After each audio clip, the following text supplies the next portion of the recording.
But how did you find out about it? Kunwari, may nabasa ka ba sa Facebook o sa Instagram na parang ganito? Or paano siya nag-start?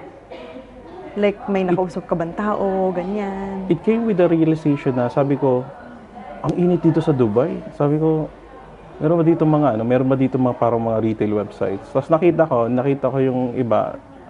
For your information, Amazon was souk.com before. Oh, yes. Then there was abook.com. So parang sila yung nag-inspiration. Sabi ko, bakit di ko kaya gayahin tong mga to?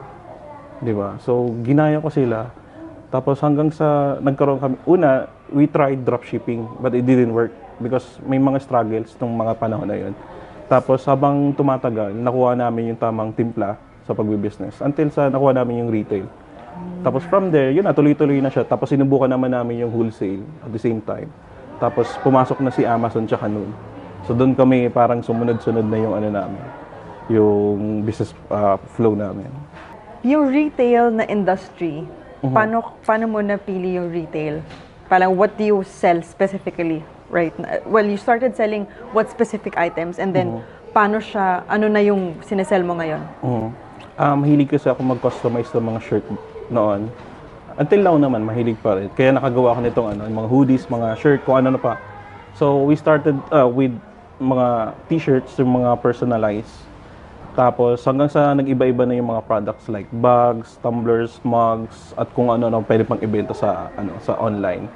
So from there we started selling those kind of items. So mainly customized ka sa May lahat? customized, tapos may mga ready-mades kami. Tapos kung ano yung mga murang pwede namin i-angkat from China, yun yung binabato namin sa retail tapos sa wholesale at the same time. Guys, you can visit our website. It's www.letsgo.com for retail or mga items na gusto nyong i-purchase like dress, mugs, customized water bottles, and notebooks. And you can also order sa wholesale website namin. It's www.soletsgo.com. You can purchase like a minimum of 100 pieces to 500 maximum dun sa website namin. And if gusto niyo matuto rin mag-online selling sa Amazon, you can also visit my TikTok page. It's Kabayan Amazon Sellers. From there, you can message me, then pag-usapan natin yung masterclass. If you enjoyed this episode, please give us a thumbs up and don't forget to subscribe and hit the notification bell to stay updated with more inspired content featuring OFW business success story. Keep chasing your dreams and turn your entrepreneurial visions into reality. Remember, what we think, we become. See you next time.